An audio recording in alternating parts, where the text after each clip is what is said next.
So this video will cover book club session 7. So as a reminder, earlier this week we read session 6 pages in our book club books, and we examined how the author used methods of characterization to reveal character traits. We specifically looked at the thought and dialogue of a character to determine personality traits.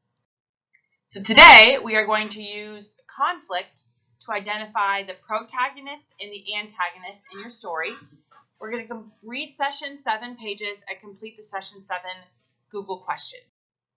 So today you're going to need your book club book, your session calendar. So session 7 is located right here. And you'll need the session 7 question form open on your document or on your device. So going back and defining a few of the things that you should already know but may need a refresher on. The conflict is a serious disagreement or argument. It's the problem in a story. So whatever issue your character is having, it's the problem. Most stories have many conflicts. One main conflict, or maybe a couple, that don't get resolved until the end of the story, and lots of other minor, smaller conflicts throughout. The protagonist is the main figure or one of the most prominent figures in a real situation. So it doesn't necessarily have to be the main character. It can be another important character in your story.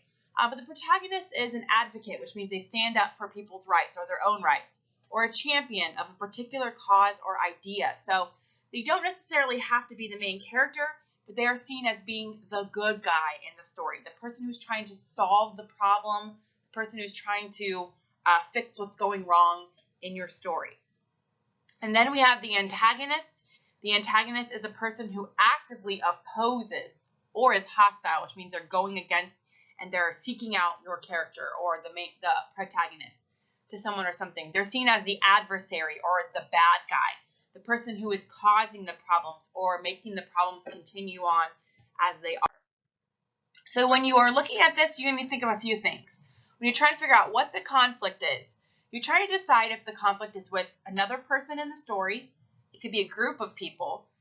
The protagonist can be at conflict with their own self. They could be at conflict with technology, with supernatural, with society's norms and rules and values, or even with nature. So trying to decide what kind of conflict, what problems is your character having. Then you're going to decide who is the protagonist in this problem, or this conflict that you're looking at. Remember, protagonist, problem solver.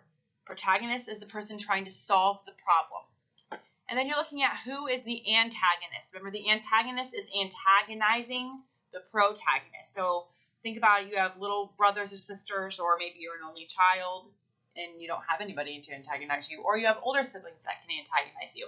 Think about antagonizing is pushing your buttons, causing problems with you, and trying to make sure that you're angry or upset.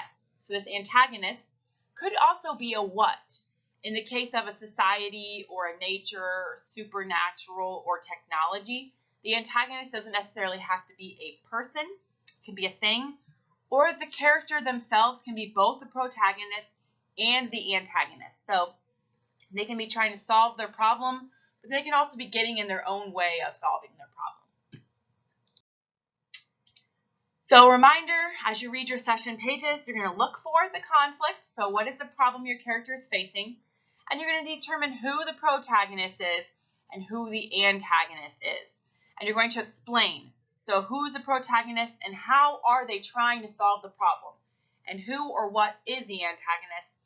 What are they doing to cause the problem or try to continue the problem and avoid the protagonist solving it? Okay? So this is all looking at just the problem in your story. Who is trying to help? Who is trying to make things worse? Protagonist, antagonist.